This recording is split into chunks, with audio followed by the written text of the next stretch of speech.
Today, we chat with Dr. Phil. Nope, not that Dr. Phil. Our Dr. Phil is a Florida-based heart surgeon who's doing everything he can to keep patients off his operating table. In other words, he doesn't want any clients. It's a heart-stopping, maybe they should read Heart Starting, episode 575 of the 12-year-old award-winning Small Business Big Marketing podcast. Well, I said, welcome to a small business marketing show where successful small business owners share their souls to take your marketing straight to the lead. Now, here's your host, Mr. Tim Reid. And welcome back to your weekly dose of marketing medicine. I'm your host, Timbo Reid, and I have an insatiable curiosity for uncovering marketing strategies and ideas that help beautiful businesses just like yours to grow.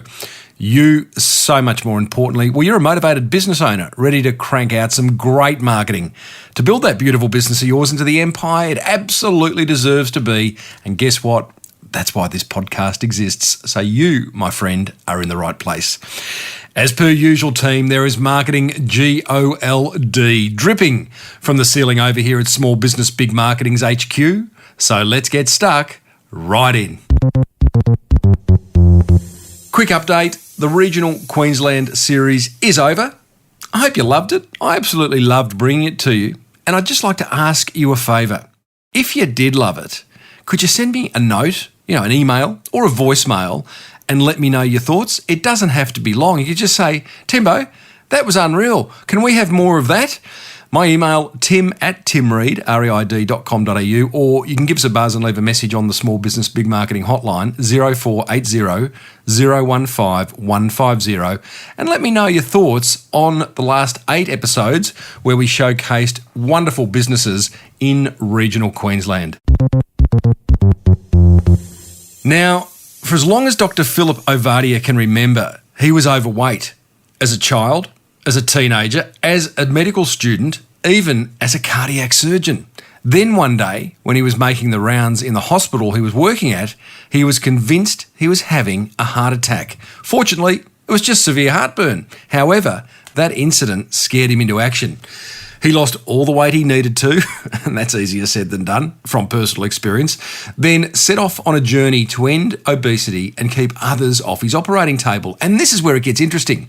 Here's a guy who's dedicated years of his life to becoming a heart surgeon. He's saving lives by performing open heart surgery on a daily basis and, like all surgeons, earning a pretty damn good income. It would appear from the outside that Dr. Phil was living the dream. But he was anything but in flow. What he really wanted was no clients, no patients.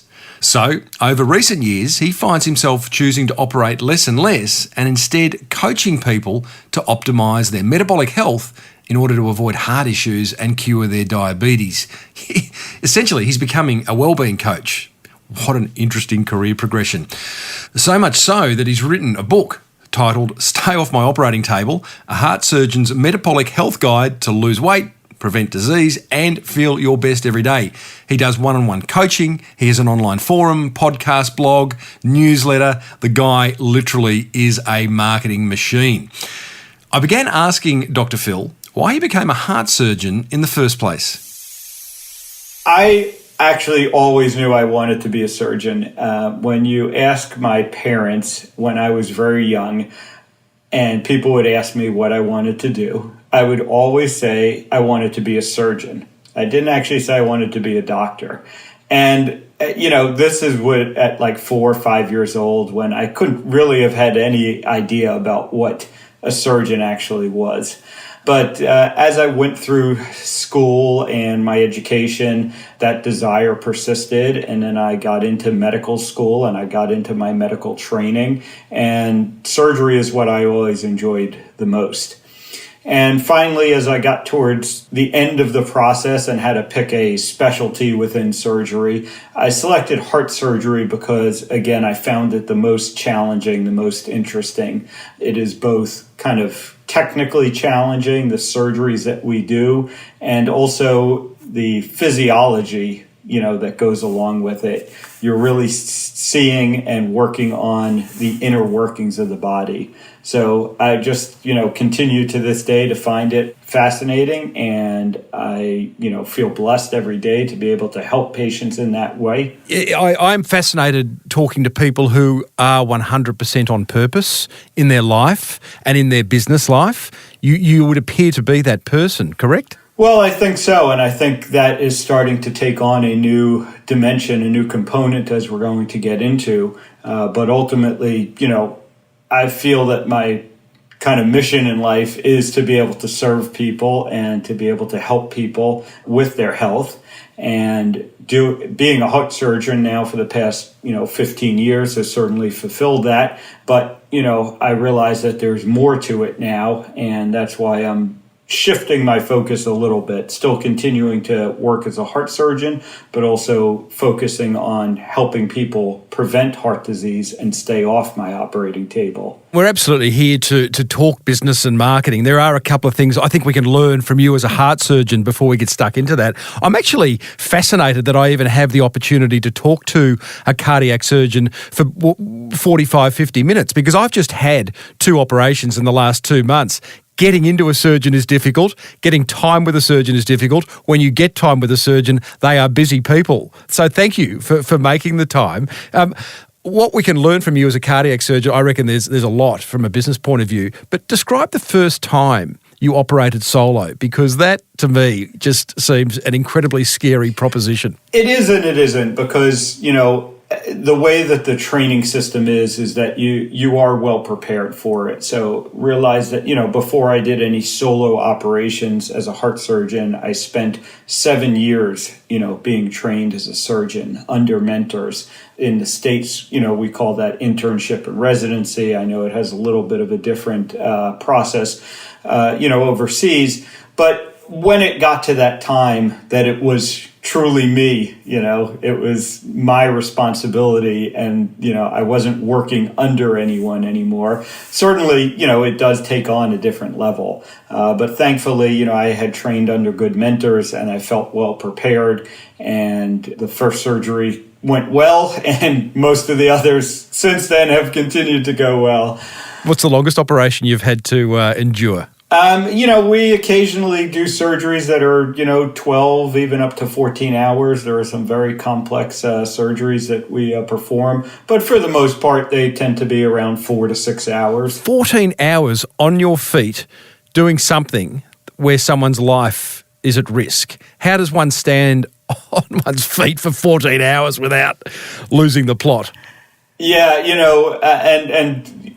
we will occasionally take breaks, oftentimes, operations like that, there are kind of multiple surgeons working together sometimes, but, you just do what you have to do, and you're focused on the patient. And when you're in the midst of it, time sort of suspends itself a little bit. Part of it is getting into kind of that flow state that people talk about, that you're just doing what you know how to do. And some of it, quite frankly, is just you are so focused on, saving the life of that patient, your concerns become secondary. Yeah, got it. So Phil, you study, you do your internship, you, I guess, work under a surgeon for a period of time. I'm guessing they don't teach business at medical school, as they don't teach business at every other, trade school or whatever school. It assumes that you know what to do when it comes to running a business. What was your trigger for starting your own practice versus working under someone else? Well, so, as a heart surgeon, I actually have always been employed by someone else, usually by a hospital. And so while there is sort of a business component to it, it's sort of a marginal consideration.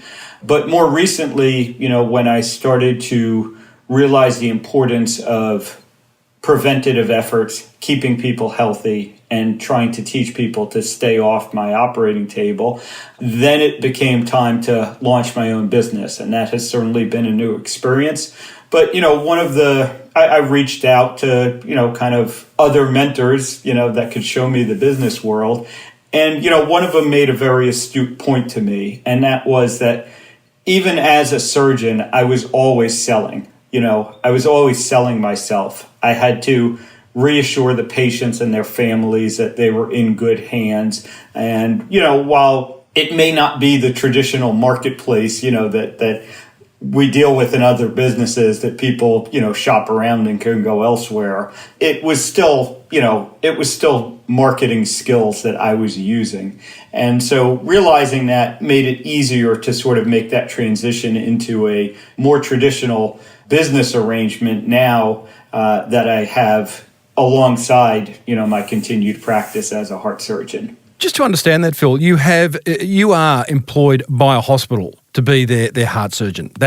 So you're an employee at that level. Your business is your coaching business, where you are coaching people to stay off your operating table, and that's the business side of things, correct? Correct. Yeah, it's actually a full medical practice, but it's a private practice that I own and run. Where I have patients that I'm working with them to, prevent heart disease or manage their heart disease without, the need for operations. As a surgeon, it is a difficult thing because I guess it's the same in America as it is in Australia. You can't market results. You can't market benefits. You can only say what you do and what issues it addresses, I'm guessing, in terms of compliance. So marketing's a little bit tricky. That said, you as a surgeon seem to be doing a fairly good job at marketing yourself. You've got a podcast, you've got a blog, you do videos, you've got a newsletter, you've got a book. So are you constantly walking a fine line of like, oh, I hope they don't call me out on this? Well, there is a little bit of that, and there's the other consideration that I'm really not that good a businessman because one side of my business is trying to put the other side out of business, essentially. I always say that, I will consider that a success if one day there are truly no more heart surgeries for me to do.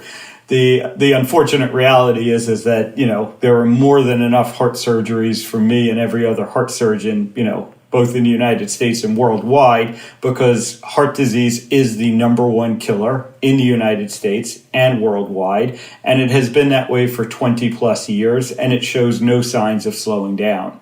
So, I am trying to help as many individuals as I can to learn the true causes of heart disease and, how to live their life, how to eat, how to, do all the other things in their life to help them avoid heart disease and not need that heart operation. Where did the idea, Phil, come to you to be I don't even know what the word is. Is it the anti-cardiac surgeon where you're trying to keep people off the operating table?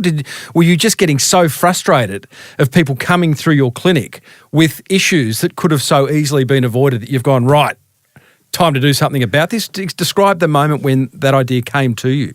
Yeah, well, it really started with my own journey because I had found myself a number of years ago where I was going to end up on my own operating table. I was morbidly obese. I weighed 100 pounds more than I do now. I was pre-diabetic, and I realized I was headed down the same path as my patients. But at the same time, the advice that I had been giving them, the advice that I had learned in medical school, was failing me. The eat less, move more, eat a low-fat diet, kind of the U.S. dietary, food pyramid that we're all so familiar with, was not working for me, just as I saw it not work for the majority of my patients. But it's all that I knew what to do at that point. Thankfully, I started to come across some alternative ideas around what we eat and how they influence our health. And I was able to improve my own health. I ultimately lost 100 pounds. I've maintained that weight loss now for over 5 years. And at that point, I felt compelled to get this information out to more and more people. And unfortunately, the way the medical system is set up, within my role as a heart surgeon, I wasn't able to effectively do that. I only have limited contact with the patients around the time that they're having surgery. So that's what really compelled me to add this extra dimension to my professional life and start the new sort of business venture. If you don't mind me asking, how did you get to the point of being morbidly obese? I mean, the old plumber with the squeaky tap syndrome is quite common You give everyone else the love and resource they need to get better, but you don't do it yourself. You just sort of got out of control. One day you sort of looked in the mirror and gone, oh, what happened there? Well, it really was a lifelong, issue for me. I was overweight as a child. I got more and more obese as I, went through college and medical school. And, again, it was the combination of, it is a very stressful life. It is a lot of long hours, and not paying attention to your own well-being certainly plays a part in it. But ultimately, the advice that we had been giving as a society, the advice that I had learned to give my patients, in medical school and in the early part of my career, turns out to be bad advice. And the U.S. food pyramid, which is now really the worldwide food pyramid of eating heavily processed food, lots of grains, wheat, bread, and pasta being sort of the base of the pyramid, the most plentiful foods that we're supposed to eat. That is bad advice. Unfortunately, our whole system has perpetuated that advice. But when I came to realize that was bad advice, and there was alternative thoughts, alternative ideas on how to be healthy, and those were the ideas that ended up working for me. And then I started recommending it to my patients, and I saw it work for them. And I couldn't. At this point, I can't hold my tongue about that. Yeah, that's right. I think you forgot to include the answer to my question as to how you became morbidly obese. You probably also started to earn quite a good income, and the Wagyu steak became very accessible on a nightly basis. Well, I actually wish it did, because Wagyu steak turns out to be one of the, foods that we should be eating to support our health. But unfortunately, I was eating more of, the processed foods, the breads, the pastas, the cereals. I was eating in the hospital a lot, and it turns out that the food that is served in hospitals, unfortunately, is not very healthy. I was eating more and more of the processed foods that, all of us eat. And yes, I, certainly overindulged in them, overenjoyed them. But what I realized is the food itself makes us eat more. It turns out that these processed foods, being devoid in the nutrition that our body is actually seeking, actually make us eat more. And to turn this back to sort of a business discussion, the goal of the food industry is to make people eat more. That's how they make more money. That's their business. Their business is not keeping us healthy. And so the food is all around us these days, the food that has been created over the past 50 years to make people buy more food, eat more food, be hungry more, is what is causing us all to be so unhealthy. And it's what's caused the epidemic of obesity and heart disease and diabetes that we are seeing worldwide. So you've taken it on yourself to create a movement of keeping people off your operating table. So you're now an employee of the hospital doing your operations. You have a business on the side that is coaching everyday Joe public, if you like, to, as you say, stay off your operating table. How are you balancing those two? Have you said, I'm only going to operate half the time and the rest of the time I'm going to be a life coach? Or are you just working 24 hours a day? How does this work, Phil? Well, I do work a lot of hours of the day, but I have changed a little bit, my heart surgery part of my career. What I ended up doing was leaving my employed position with one particular hospital, and instead I now travel to hospitals throughout the United States that need help, need additional heart surgeons. And I'll travel, for a week, maybe 2 weeks at a time, or on a recurring basis. But that also gives me, time that I'm not, doing heart surgery, and I can focus on the other aspect of my business as well. So how do you go about getting clients to your business? Because one is, clients that need help. The other one is clients that, need support, I guess. So how are you getting your coaching clients? Yeah, and that is the challenge, because this information that I am putting out there goes against the mainstream advice. It goes against the narrative. And so the challenge for me is getting that information to the people that need to hear it. And, I've pursued a number of avenues. As you mentioned, I have a book that's coming out shortly. I have a podcast. I have a blog on my website. I'm very active on social media, on Twitter. And, it's not just me. There is a whole community now that has come to realize the importance of metabolic health, the, kind of low carb, keto, all of these things, they all tie together and they all overlap a lot. And so I, quite frankly, coming on podcasts like this and just, keep iterating. As you know, for any business person, it's important just keep trying things, and some things are going to work and some things might not work. But eventually, I try and get this message more and more to the people that need to hear it. Anything in particular, Phil, that's really landed for you where you've gone, I need to do more of that because it's generating a lot of inquiry? I think social media, is a very powerful tool. So I am very active on Twitter. My following, continues to grow there. I also, do some of the other platforms like Instagram.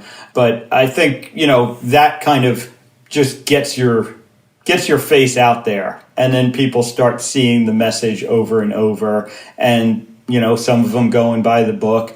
Some of them, come and join I sort of have a group coaching community called the Stronger Hearts Society. That's a paid membership. We do twice weekly calls where people will send me questions in advance that I'll answer. I talk about, the general concepts of what you need to do to keep your heart healthy, how to be metabolically healthy. A lot of the same information that is in my book, but it's a community that then they can draw on each other. They can interact with each other as well. So again, that's called the Stronger Hearts Society. It's at strongerhearts.co, and that's open for anyone to join.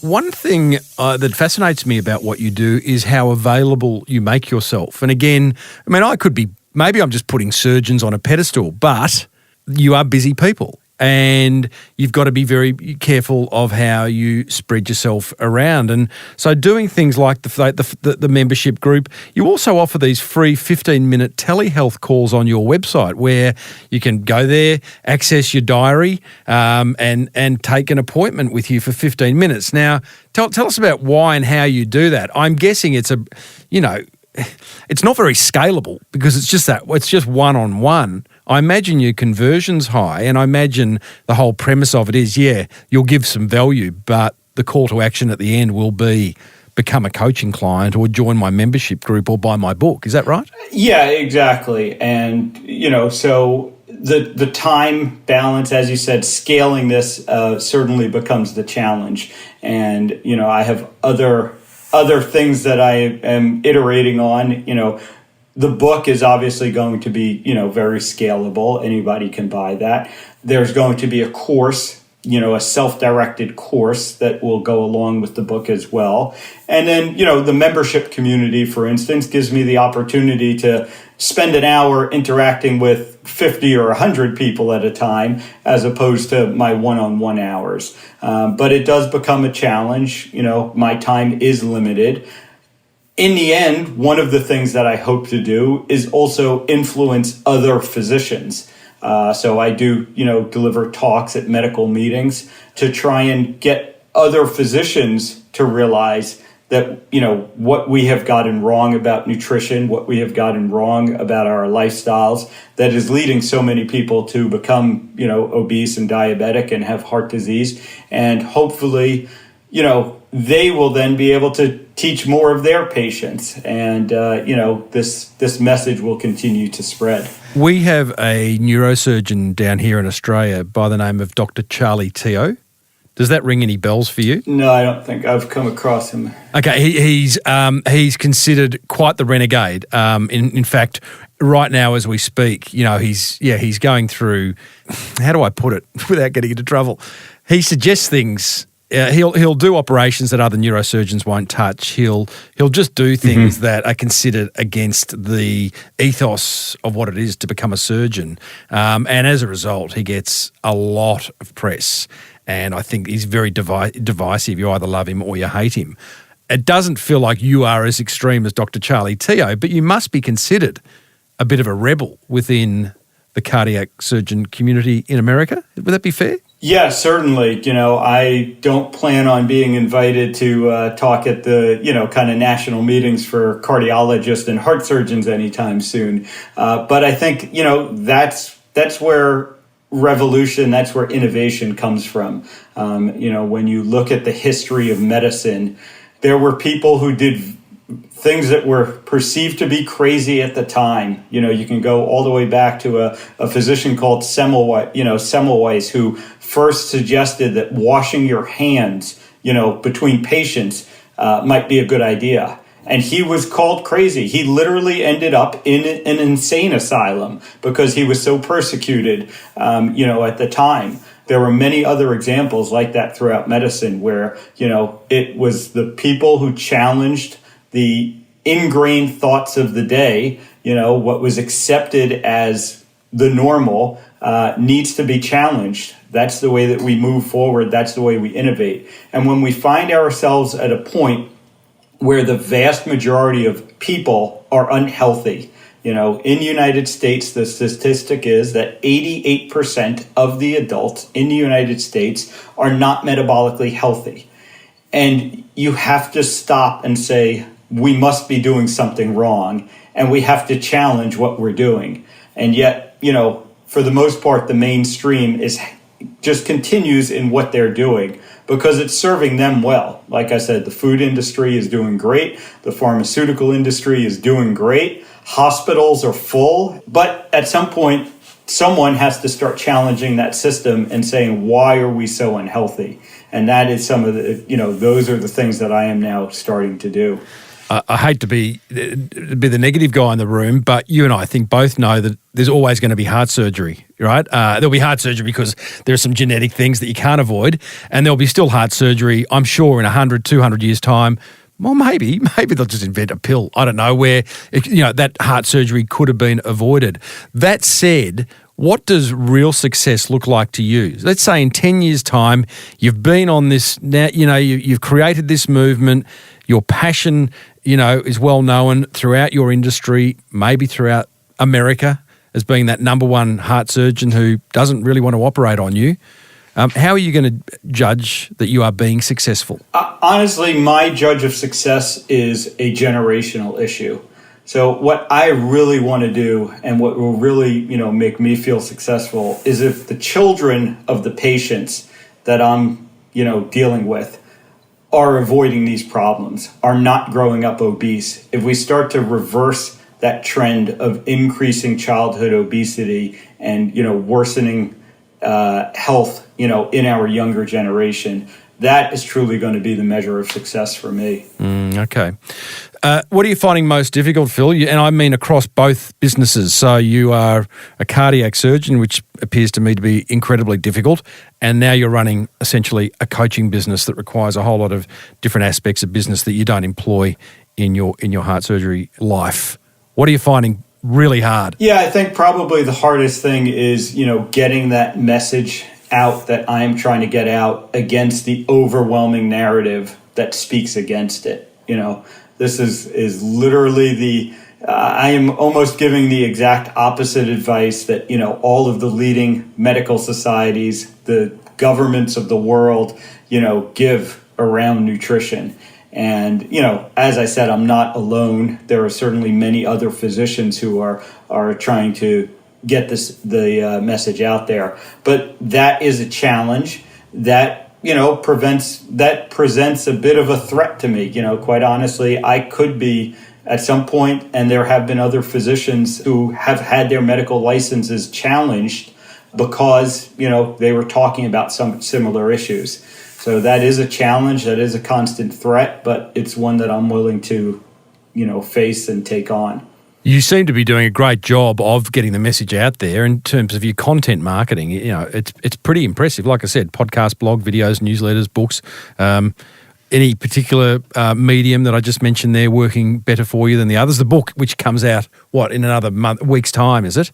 That's gonna do wonders for you. But what content platform works best for you? Podcasts I really enjoy, and I've been doing more and more of them. I try and do a couple a week at this point. I certainly never thought I would be talking to people, literally around the world, and here I am. So I really, I enjoy the medium. I think it's great having an interactive discussion with curious people like yourself. And I think that's a good way for me to get my message out to more and more people. And so, that's what I enjoy doing. That's what I'm trying to do more and more.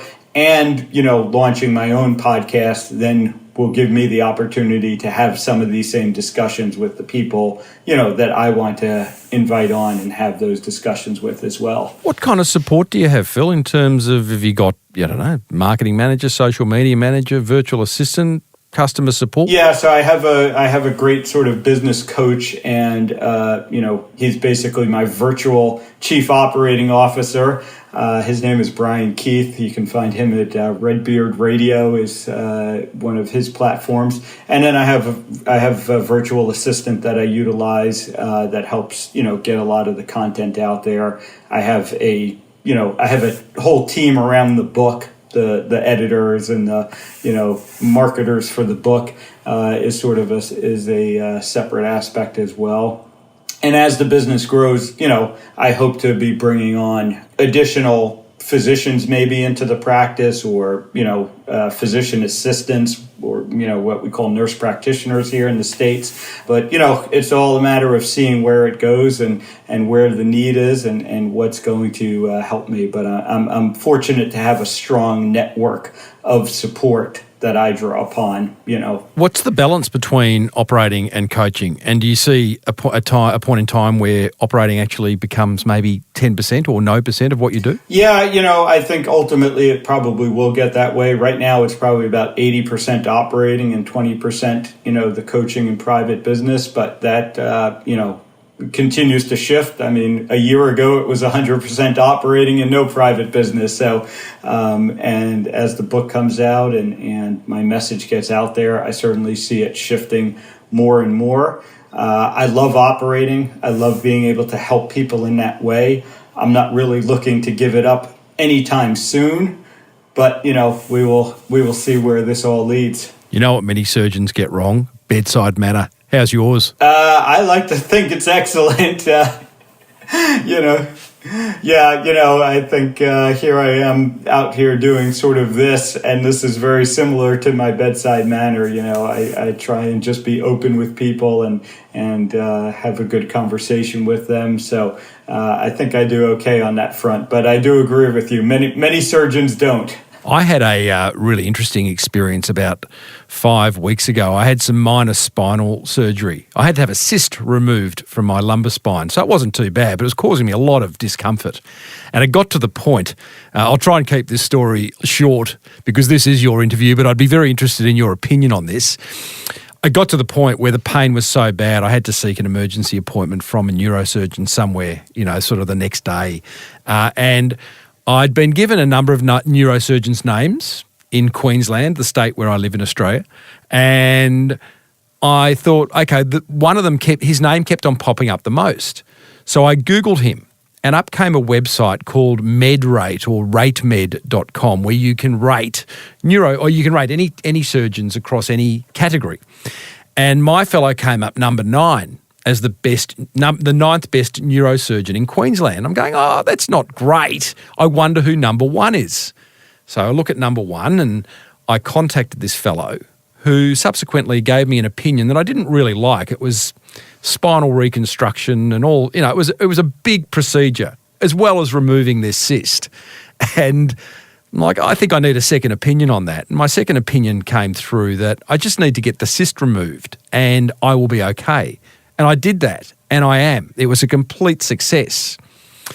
on further investigation, it would appear that these Rate Med or Med Rate type websites where you can rate surgeons, some of the surgeons, and I'm sure this happens across many industries, write their own testimonials and give their own reviews, which is incredibly misleading, because I could have easily, if I hadn't have got that second opinion, gone down this god-awful, spinal reconstruction, which I didn't need to have. Is this something you hear about over your end of the world? And yeah, certainly it does go on. Rating doctors is always sort of a challenge because, unfortunately as physicians, we sometimes need to tell people things that they are not happy to hear. They don't want to hear. And then, as and I think this goes for many industries, the patients that tend to go to those websites to rate their doctors tend to be the ones that are unhappy with things. They get a bad outcome that may or may not be the fault of the physician, and so there's a lot of, there's obviously a lot of factors that go into, is the patient happy in the end? And, would they rate their physician, highly? So I'm always a little suspicious of those, medical rating sites. I think like everything else, the best way to find a good physician is to ask around, find out who the people you interact with, if they have similar issues, or, it depends obviously what you're looking for, but, who they've been happy with, and we also need to realize that there is a lot in medicine that is not black and white. Phil, I like to ask my guests at the end of a chat about work-life balance and how they're going with it. I get a sense that your work-life balance maybe not so balanced, or maybe it is. There is that new term people are using called work-life blend, but you're travelling around the States, visiting various hospitals, operating there. You're building a coaching business. I guess, how is your work-life balance? You happy with it?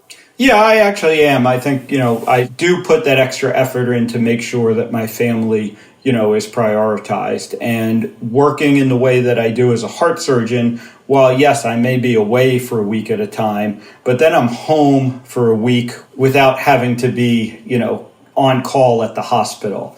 And in the past, when I was working, employed at the hospital where I lived, you're sort of always on call to the hospital. So the work-life balance actually wasn't that good back then. And now it turns out all right. And, I make sure that when I am on the road, I block out some time to be able to call each morning and each evening and talk to my children and talk to my wife, unless there's a true dire emergency that I'm in the operating room, which of course, they understand. But I do think that's important.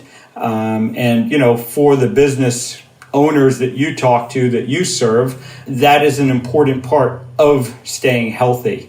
I think if you're always stressed, if you're not in proper balance, that is one of the things that ends up damaging your blood vessels and causing you, to have heart disease and causing, poor metabolic health. So I think that is a very important aspect of life, and I do my best. It's obviously not easy, but I think I've found a place where I do have a decent balance. It's dinner time where you are, Phil. What's on the menu? Steak. I thought it might be the case. Almost always on the menu for me. Steak and 3 veg. I love it. Phil, thank you so much for sharing these insights. I find it really fascinating where you're going with your career. I wish you all the luck. If people want to find out more about Dr. Phil, ovadiahearthealth.com is his website. Stay Off My Operating Table is his book that he's launching on Amazon. And by the time this episode goes live, I think it should be out November. What's the date, Phil, for the book launch? The release date is November 11th, but it should be up for pre-sale by the time this episode comes out. Awesome. And all other information around Dr. Phil you'll find at smallbusinessbigmarketing.com/575. Hey, Phil, thanks for reaching out. Been a great chat. Thank you, Tim. This has been fun. Well, there you go, team. Dr. Philip Ovadia. Do you enjoy that? I find his career progression from heart surgeon to wellbeing coach fascinating, brave, and absolutely admirable. Anyone who chases their purpose, I think, is like on the right track. If you're on the right track, if you're on purpose, I'd love to hear from you. Email me, tim@timreid.com.au. Tell me. Here's my top 3 attention grabbers from that chat with Dr. Phil. Attention grabber number 1. Do what brings you joy and flow. even if it means initially earning less than you are right now. Attention grabber number 2, embrace and respect the power of marketing. You probably do because you're listening to this podcast, so well done. But here's a guy in Dr. Phil who's a heart surgeon by trade with little business or marketing knowledge, yet the mix of marketing tools he's using to get noticed and understood and educate his prospects into an informed decision is pretty interesting and pretty amazing and pretty admirable. Attention grabber number 3, I love Dr. Phil's offer of a 15-minute telehealth call. Although not scalable, such a great way to build initial inquiry and conversion into a new business idea. And good on him for doing it. You know, as a surgeon, he could go, I'm above that. I'm not going to do these one-on-one telehealth calls for free. But he does, because he's grinding it out and building a business. That's what grabbed my attention. I would desperately love to know what grabbed yours. Write this number down and give us a buzz. In fact, put it in your phone. There you go. Open your phone up and whack it in under Small Business Big Marketing Hotline. You ready? For overseas guests, add a +61, drop the 0. For locals, 0480 015 150. Give us a buzz. Got up to 5 minutes. I'd love to hear from you. Just like listener Mitch of The Common Collector did. Hey Timbo, my name's Mitch, mate. I run a niche collectors group basically called The Common Collector. We sell a lot of niche collectibles, and I'm just branching out into a marketplace after listening to your podcast with Marketplacer.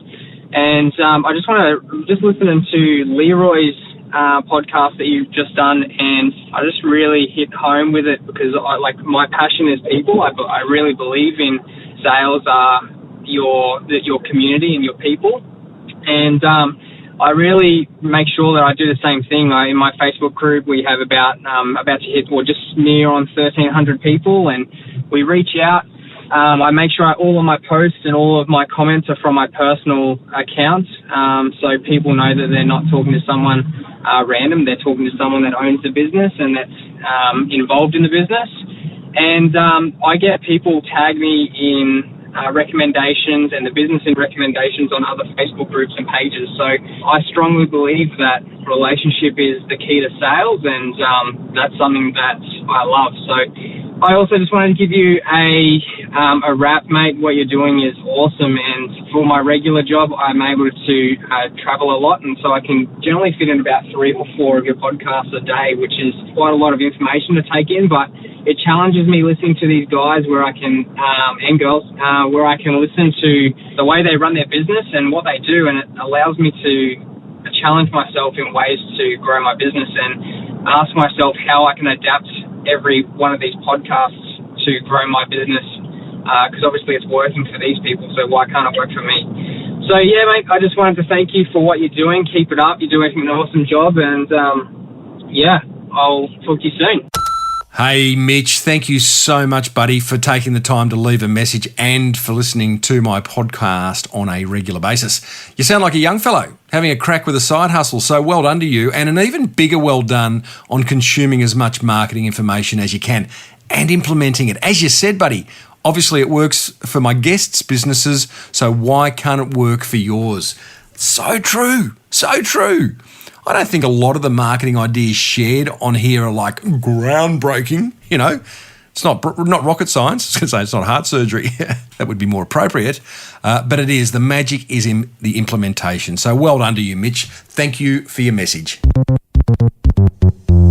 Next episode, you and I meet the ex-captain of the greatest sporting team in the world. I'm getting a bit teary. Okay. I may be a bit biased, but I have to say this guy was a legend in his day. I won't say who it is, but what I can tell you is that he's gone on to create a wine brand that's mission is to save the world's oceans. And it's a really interesting discussion we have around, you know, whether every business should attach themselves to a cause, both from a commercial reality reason and it's just a nice idea. Hey, if you'd love to know how and why to create some helpful marketing in your business, then grab a copy of my book, The Boomerang Effect, over at smallbusinessbigmarketing.com. I'd love you to leave a message on the hotline. Just love to hear from you, and I might play it on an upcoming episode, 0480 015 150.